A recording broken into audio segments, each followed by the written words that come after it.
सच बात तो ये है, तुमने मेरे दिल के दरवाजे खोल दिए। आदिल, तड़पती तो मैं भी। अगर बात करने में इतनी देर नहीं करती तो हम क्यों तड़पते? शायद। अगर वो गोली जानलेवा साबित होती तो क्या बनता? छोटे छोटे बच्चे हैं मेरे। हुकूमत ने खर्चे का ऐलान किया है। कितने का ऐलान किया? 5 लाख तक है। और ख़ास तौर पे सिंध और पंजाब में नई शबबंदी का इम्कान है। बकवास कर रहे, हमसे किसी ने पूछा नहीं, न पार्टी में डिस्कशन होगी।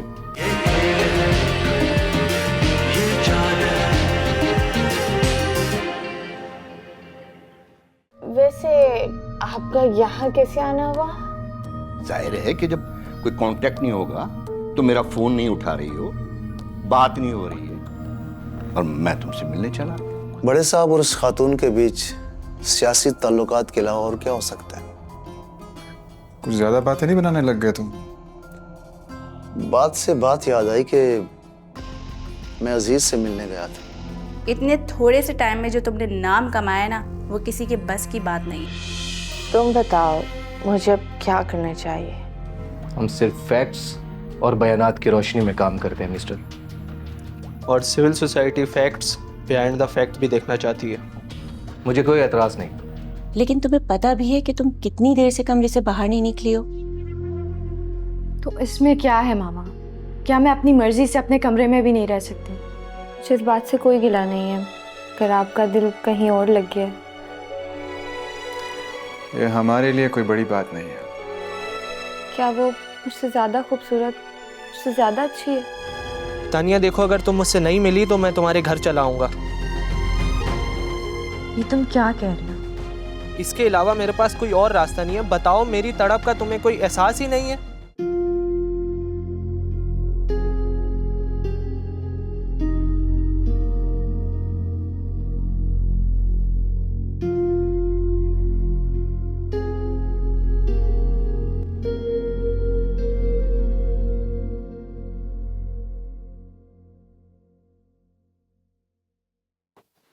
कुछ कहना चाहती हो? मुझे पता था तुम कुछ कहना चाह रही हो। देखा तुमने सोचा और मैंने भांप लिया। कितना जानता हूं मैं तुम। ये है मेरे प्यार का सबूत। छोड़ो मक्खन लगाना, तुम सियासतदान बातें बनाने में माहिर होते हो। और मनाना तुमने मुझे सिखा दी। चलो खैर बताओ, बात क्या है? मैं कई दिनों से सोच रही थी, एक ज़रूरी मामला है। हाँ हाँ बोलो, मैं सुन रहा हूँ। वो एसएसपी है ना, शहराज? हाँ हाँ है। क्यों, कोई काम नहीं कर रहा क्या? असल में वो अपनी फैमिली को हमारे घर लाने का पूछ रहा है। अच्छा, इसका मतलब ये हुआ कि वो हमसे फैमिली टर्म्स रखना चाहता है। ये तो सीधी सी बात है कि उसे मेरे पावर का अंदाजा हो गया। वो हमारी फैमिली का हिस्सा बनना चाहता है। नहीं, मैं समझा नहीं तुम्हारी बात। तानिया से शादी करना चाहता है। वो कई दिनों से मुझसे पूछ रहा है। मेरा ख्याल है तानिया को इस बारे में कुछ पता नहीं है, और ना ही मैंने इस हवाले से तानिया से कोई बात करी है।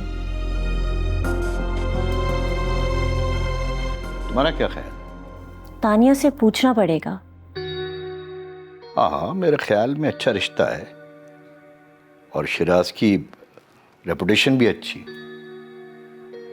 मेरा ख्याल है कि हमें सियासी फायदा भी होगा। आज के दौर में लोग पावर ही देखते हैं। लेकिन मेरे जहन में दूसरा ख्याल है। क्या बोलो? अगर उसकी शहनीला से शादी हो जाए तो? ये तो तानिया से बात हुई तो तानिया से शादी हो गई ना। शनीले से क्यों? अगर कोई पुलिस ऑफिसर कल डीआईजी और आईजी बनेगा और वो मेरा दामाद बनता है तो इसका इंपैक्ट बिल्कुल अलग होगा। मतलब उसका साला कहलाते हुए मैं कोई अच्छा लगूंगा? मैं तो शनीला का भला चाह रही हूँ। नहीं नहीं, फिलहाल तुम उसको छोड़ो, तुम तानिया से बात करो। पता नहीं तानिया हाँ कहेगी या ना। क्यों? उसने कुछ कहा है तुमसे? नहीं, कहा तो कुछ भी नहीं है, लेकिन मुझे लगता है कि वो अभी शादी नहीं करना चाहती। अरे भाई तुम उससे बात तो करके देखो, उससे पूछो और कितना वक्त चाहिए उसको, फिर हम कोई फैसला करेंगे। ठीक है।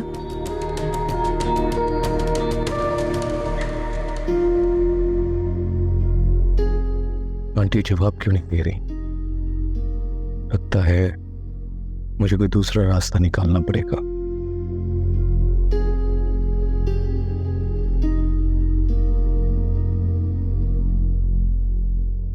देर नहीं करनी चाहिए मुझे, ऐसा ना हो कि तानिया का रिश्ता किसी और से हो जाए।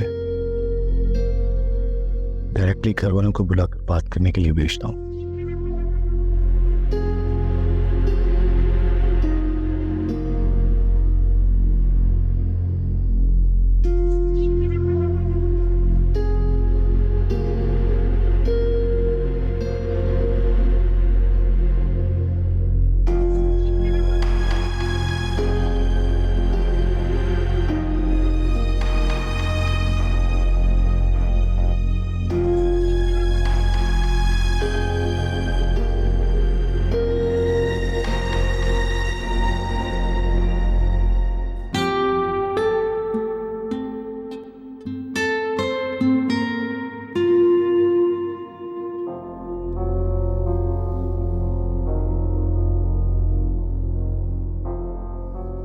तानिया, मैं मानता हूँ कि मुझे तुम्हें सब कुछ बता देना चाहिए था, मगर तुम खुद भी तो सोचो, हमें बात करने का वक्त ही कितना मिलता था।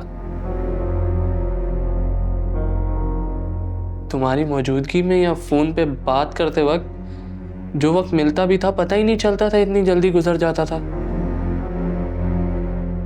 मैं तो हर पल हर हाल में तुमसे मिलना चाहता था।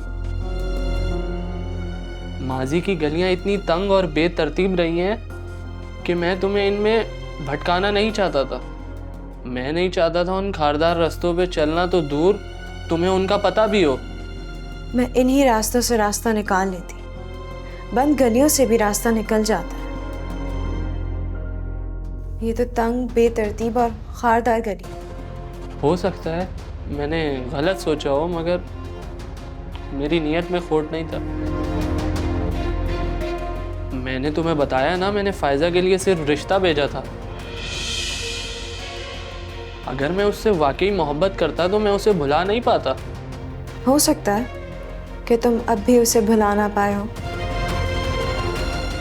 और वो तुम्हारे दिल के किसी कोने में चली गई हो, क्योंकि अब तो उसके आने का कोई रास्ता ही नहीं है। नहीं, ऐसा नहीं है। ऐसा होता तो मैं जितना तुम्हारे लिए तड़पाऊं ये मुमकिन ही नहीं है। सच बात तो ये है, तुमने मेरे दिल के दरवाजे खोल दिए। आदिल, तड़पती तो मैं भी। अगर बात करने में इतनी देर नहीं करती तो हम क्यों तड़पते? शायद प्यार की शिद्दत भी तोड़ देती है। यही शिद्दत हमेशा के लिए जोड़ भी देती है। पता नहीं क्यों, मगर एक डर सा दिल में पल रहा था। तानिया, तुम मुझ पे एतबार करो। मेरा वादा है कि मैं तुम्हारे एतबार को कभी ठेस नहीं पहुंचाऊंगा। अब तुम मुझे ये बताओ कि मैं अपने घर वालों को भेजूं कि नहीं? 1-2 दिन दो मुझे, मैं मामा से बात करके तुम्हें बताऊं।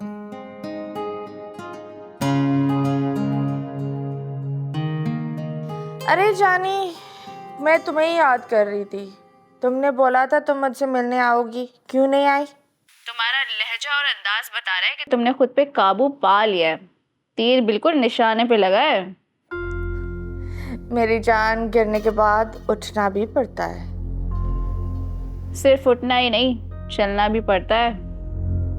मैं जल्दी आऊंगी, लेकिन इस वक्त मैं किसी ऐसे आदमी के साथ हूँ जो तुम्हें कामयाबी के रास्ते पे ले जा सकता है। कौन है वो? और कौन हो सकता है हमारे शेफ साहब के अलावा? ये ले बात कर। अरे भाई, कहाँ हो तुम? अब तुम्हारा दौर आने वाला है और तुम दूर हो। आप है तो मुझे इत्मीनान है, इसलिए तो दूरी भी दूरी नहीं लगती। देखो, मैं तुम्हें एक अंदर की बात बता रहा हूँ, इस मौके को बिल्कुल गंवाना नहीं। जी बताएं। इस वक्त जो सियासी हालात हो रहे हैं, और मैंने टॉप लीडरशिप से सुना है कि 2-3 महीने के अंदर अंदर असेंबलियां डिसॉल्व होने वाली है।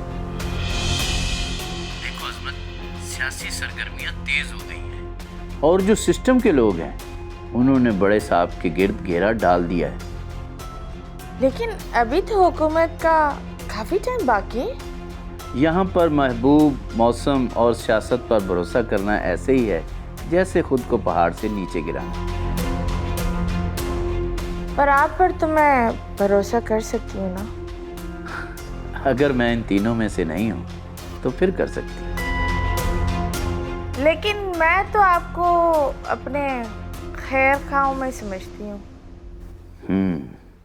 तो फिर ठीक है, वक्त आने पर अगर तुम मेरी खैर ख्वाही करोगी तो मैं भी तुम्हारी बहुत ज़्यादा खैर ख्वाही करूँगा। मैं आपके सामने क्या हूँ? आप तो बहुत सारे लोग के लिए बहुत कुछ करते हैं। सियासत ऐसा खेल है कि कब प्यादा हाथी पर आ जाए और कब किसी से घोड़ा छिन जाए, किसी को पता नहीं चलता। इसलिए सोच सोच कर और फूंक फूंक कर कदम उठाने पड़ते हैं। तुम तैयारी करो और मैं कोशिश करूंगा कि इस दफा तुम टिकट होल्डर बनो। अच्छा ये लो, नरगिस से बात करो। सुन लिया तुमने? अगर आप दोस्तों के साथ रहा तो मैं कभी भी आप लोगों को मायूस नहीं करूँगी। ठीक है, फिर जल्द आ रही हूँ मैं तुम्हारे पास। Okay bye.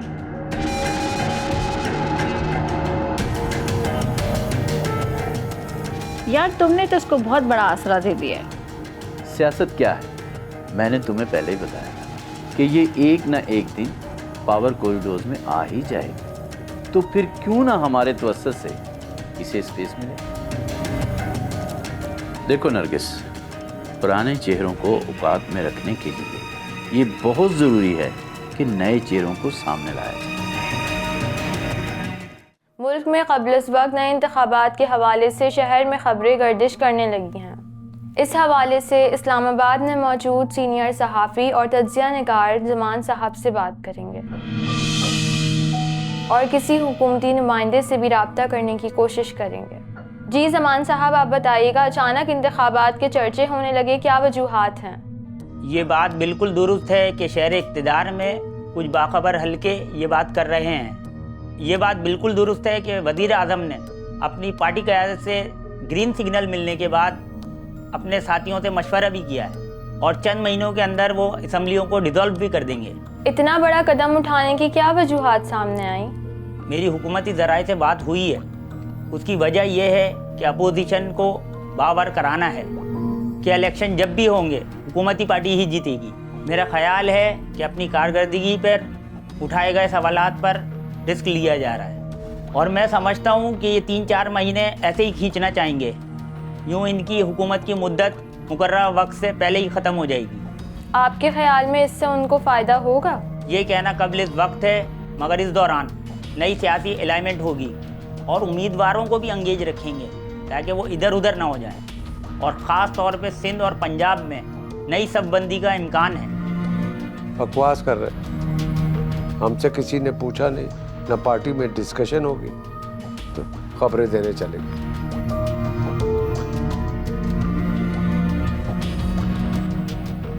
अब तक तो आंटी ने बात कर ही ली होगी।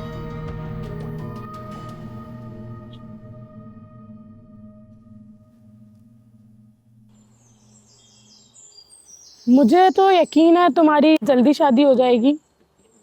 तुम नजूमी हो क्या लगता है?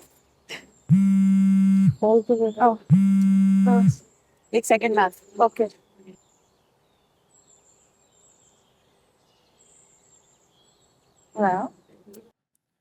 शुक्र है आपने कॉल रिसीव तो की।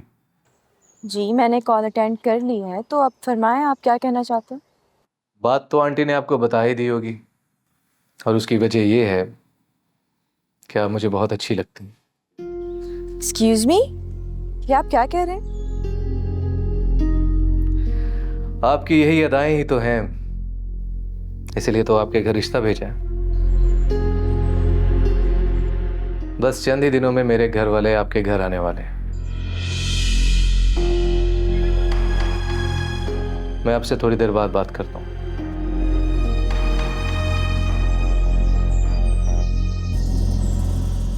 सब बिल्कुल नहीं हो सकता, मैं इससे बिल्कुल शादी नहीं।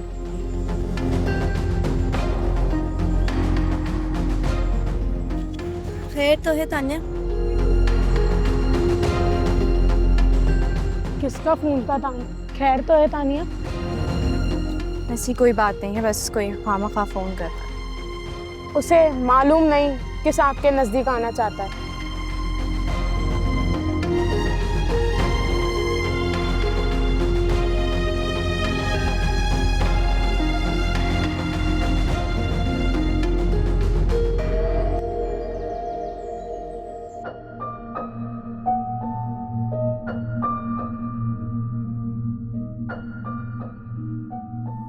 हुआ क्या है?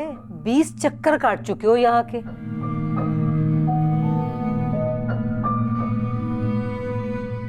देखो, मुझे बिल्कुल यकीन हो गया कि मैंने अपनी लाइफ में 2 बड़ी गलतियां की। कोई पार्टी का मसला हुआ है? पार्टी का मसला नहीं है, घर का मसला है। मुझे खादिम को सियासत में लाना ही नहीं चाहिए था, या मुझे खुद सियासत नहीं करनी चाहिए। आखिर हुआ क्या है, अब बताओगे भी? अरे मेरे टुकड़ों पर पलने वाले अब मुझे आंखें दिखा रहे। तो कल को आप ये भी कहेंगे कि मेरे माल पे पलने वाली मेरी औलाद ही नहीं है। सुन रही हो क्या बकवास कर रहा है? मुझे मजीद गुस्सा दिला रहा है। अरे आपका गुस्सा ही आपको दिला रहा हूं। क्या गलत कह दिया हमने? बस इतना ही तो कहा है कि आप पार्लिमानी सियासत से रेस्ट ले लें। सियासतदान अपने बच्चों को आगे करते हैं ताकि वो आगे बढ़े, और एक आप हैं कि तुम गलत समझ रहे हो बेटा। तुम्हारे बाप ने आज तक जो कुछ किया है तुम्हारे ही लिए तो किया है। तो अब मैं कौन सा कह रहा हूं किसी और के लिए करे? मेरे लिए करे, मैं इनकी औलाद हूं।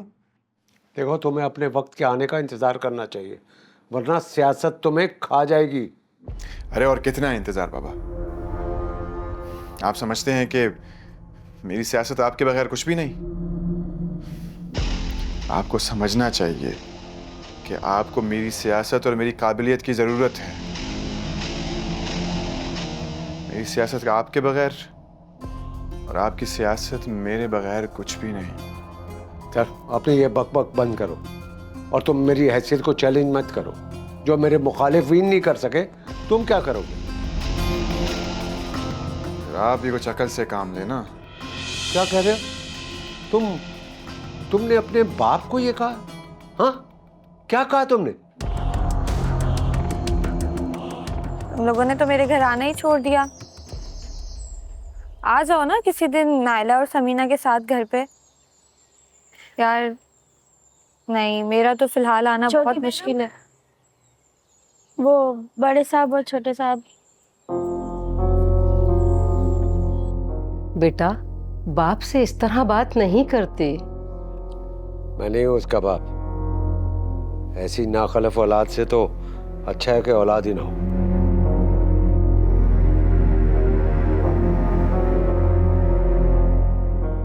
सुन रही हो? हमारे बाप ने हमें अपनी औलाद मानने से इनकार कर दिया।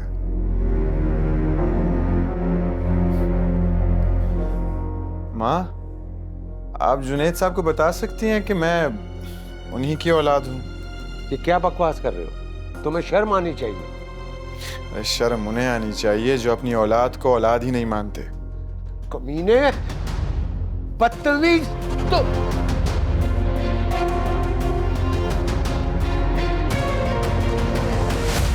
जुनैद। अंकल,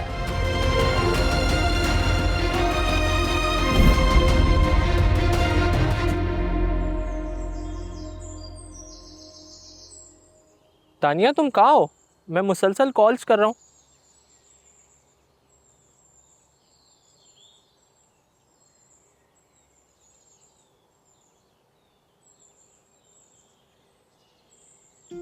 हाँ, मैंने खुद ही स्विच ऑफ कर दिया था। पर क्यों? बस वो किसी रॉन्ग नंबर से मुझे खामखा कॉल्स आ रही थी। अरे तो उसका नंबर ब्लॉक कर देती। खैर, तुम बताओ, क्यों फ़ोन कर रहे थे?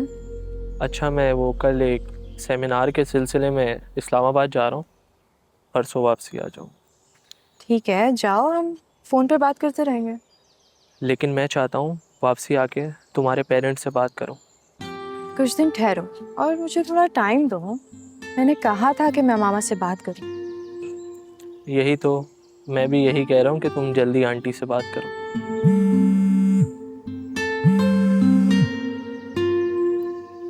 हाँ मामा, बस मैं जल्दी घर आ रही हूँ, रुक जाओ। चलो मैं चलती हूँ, और जाके मुझे टेक्स्ट कर देना।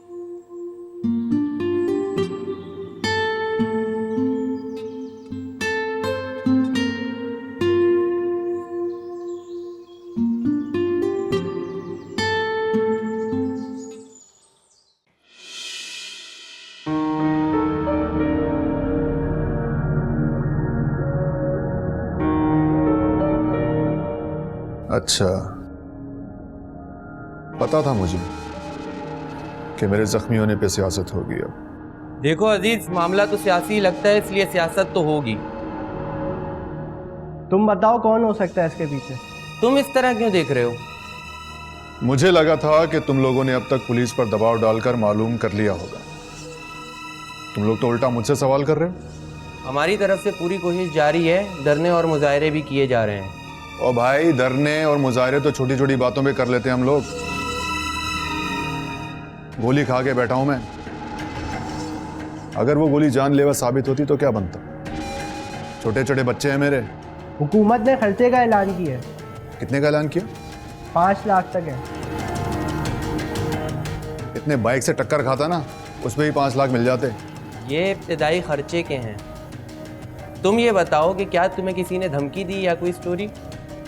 अब ये समझदार हो गया, इसका हर स्टोरी और आर्टिकल बड़े नपे तुले अंदाज में होता है। पिछले 7-8 सालों से ये सब सियासतदानों का तरीका है। आर्ट कहते हैं बेटा इसे, आर्ट। सांप भी मर जाए और लाठी भी ना टूटे। लेकिन फिलहाल इन लोगों ने तुम्हारी लाठी तोड़ दी है। छोड़ो इन बातों को, तुम ये बताओ कि सहाफी बरादरी क्या बोल रही है? सब अफसुर्दा हैं, बार बार चक्कर लगा रहे हैं, लेकिन तुम किसी से मिलते ही नहीं। तुमसे जो पूछा गया ना, वो बताओ। ज़्यादातर सहाफ़ियों का ख्याल है तुम पर हमला जमाल खान ने करवाया।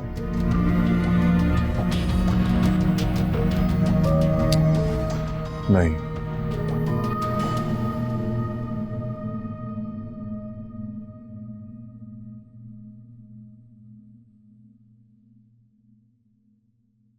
बेटा जल्दी से चाय भी ले आओ।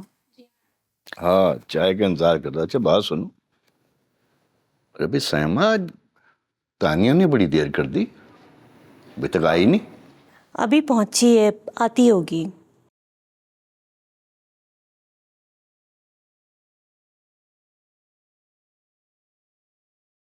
ये लीजिए, आ गई। आओ बेटा, आ जाओ। कुछ हुआ है क्या? नहीं बेटा, क्या होगा, बैठो।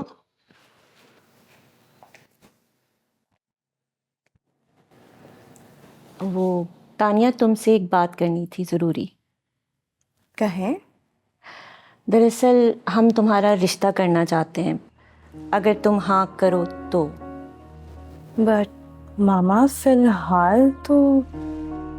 नहीं नहीं बेटी, कोई जल्दी नहीं है अभी, भाई जब तुम कहोगे उसी वक्त शादी करेंगे। देखो तानिया, तुम पढ़ी लिखी हो, इसलिए हम चाहते हैं कि तुम्हारा किसी अच्छी जगह रिश्ता कर दें। मैं मना नहीं कर रही, जाहिर है जिंदगी गुजारने के लिए रिश्ते की अहमियत होती है, लेकिन अच्छे रिश्ते हर वक्त नहीं आते। हमें यकीन है कि हमारी बेटी अपने वालिदैन के एतमाद पर पूरा उतरेगी। आप लोगों की बातों से लग रहा है कि आप लोगों ने फैसला कर लिया है और मुझे सिर्फ बताने के लिए बुलाया। माँ बाप ऐसे ही तो करते हैं। जी कहिए शराज साहब। सॉरी मैं आपको डिस्टर्ब कर रहा हूँ, लेकिन मुझे एक फेवर चाहिए थी। बताएं मैं क्या कर सकती हूँ। एक्चुअली मैंने आपसे पहले भी जिक्र किया था। किस बात का? ये कि मैं आंटी से रिश्ते की बात कर चुका हूँ। मैं समझी नहीं आपकी बात। बस मुझे आप सिर्फ इतना मालूम कर दें कि जी बताएं, क्या मालूम कर दूं? आंटी और जमाल साहब ने अपनी बेटी से बात की? देखें शहराज, मैं आपको एक बात बताना चाहती हूँ कि जी जी बताएं, मैं सुन रहा हूँ। एक्चुअली बात यह है कि शहराज साहब तानिया। मैडम जी आपको बड़े साहब बुला रहे हैं।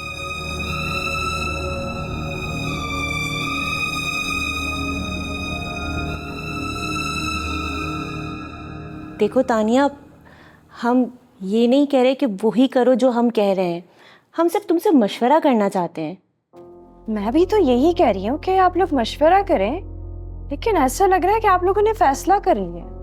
नहीं बेटा, जाहिर है कि हम जो भी फैसला करेंगे उसमें तुम्हारी मर्जी शामिल होगी। तुम तो जानती हो हमारे लिए तुम्हारी खुशी सबसे ज्यादा अहम है। बेटा, हम इसीलिए चाहते हैं कि तुम्हारा रिश्ता उससे हो जिसे तुम जानती हो। अच्छा, इस बात से हमें कोई फर्क नहीं पड़ता बेटा कि वो हमारे खानदान से है या नहीं। अब तुम मुझे ये बताओ कि मैं अपने घर वालों को भेजूं कि नहीं। मैं चाहता हूँ वापसी आके तुम्हारे पेरेंट्स से बात करो।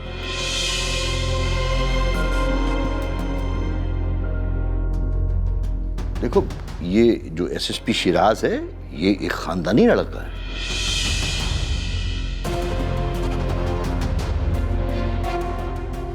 ये क्या कह रहे हैं आप? No no no no, absolutely not. मैं कभी भी उस शख्स से शादी नहीं करूंगी। उसके अलावा जो भी रिश्ता आएगा मैं हाँ कर दूंगी। तानिया, मेरी बात तो सुनो। अजीब लड़की। क्या हुआ, सब खैरियत तो? ये तानिया इतने गुस्से में क्यों? अरे भाई क्या करें, आजकल तो ये औलादी वालिदैन पे गुस्सा करती है। कोई तो वजह होगी। आप लोगों ने मुझे बुलाया, खैरियत है? एक्चुअली भाई तुम्हें इसलिए बुलाया है कि वो तानिया के रिश्ते के बारे में कुछ मशवरा करना है तुमसे। रिश्ता? किसके साथ? वो एसएसपी शिराज के साथ। लेकिन मैंने भाभी को बताया तो था कि वो आदिल से शादी करना चाहती है।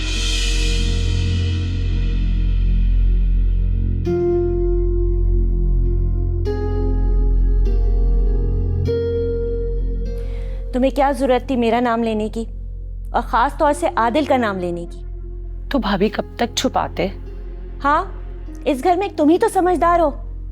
खामा-खाई का एक नया मसला खड़ा कर दिया है। अब इसमें मसला पैदा करने वाली कौन सी बात है? हाँ, तुम्हें तो कुछ समझ में ही नहीं आ रहा होगा। तुम तो छोटी बच्ची हो ना।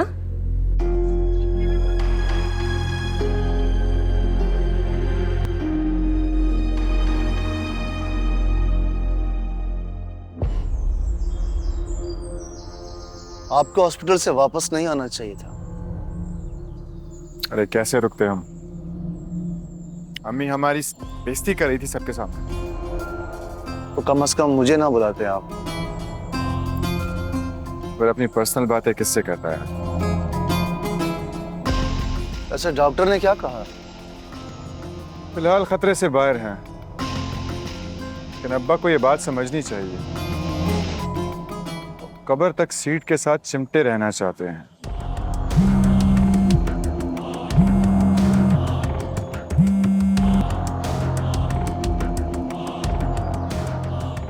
बड़ी बेगम साहिबा की कॉल। जी बेगम साहिबा। जी मैं बुलाता हूँ। उन्होंने आपको बुलाने के लिए कहा है। आखिर अम्मी को एहसास हो ही गया कि हमारे हॉस्पिटल में ना होने से अब्बा की सियासत को नुकसान पहुंच सकता है।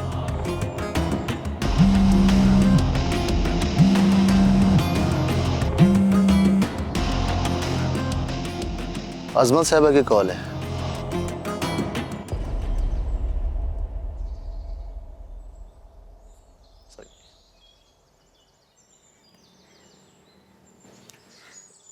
हेलो खादिम, क्या हुआ है? तुम मेरा फोन क्यों नहीं अटेंड कर रहे? और जुनैद साहब सही है ना? कोई खतरे की बात तो नहीं है? वो ठीक है अजमत, परेशान होने की जरूरत नहीं है। लेकिन सारा सोशल मीडिया और न्यूज़ चैनल्स ये बता रहे हैं कि उनकी हालत सीरियस है, उनको हार्ट अटैक आया है।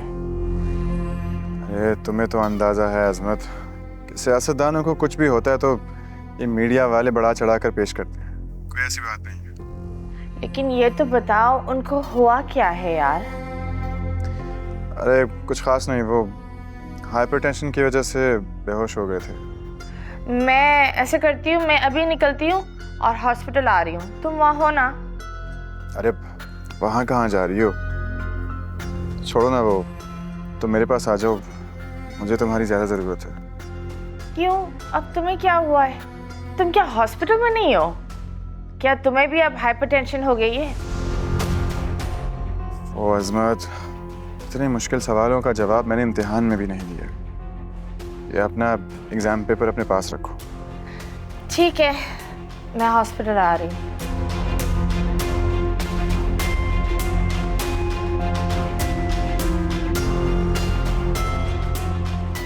बड़ा कमीना है, इसका तो सिर्फ इंतज़ार है इसका बाप कब आंखें बंद करे।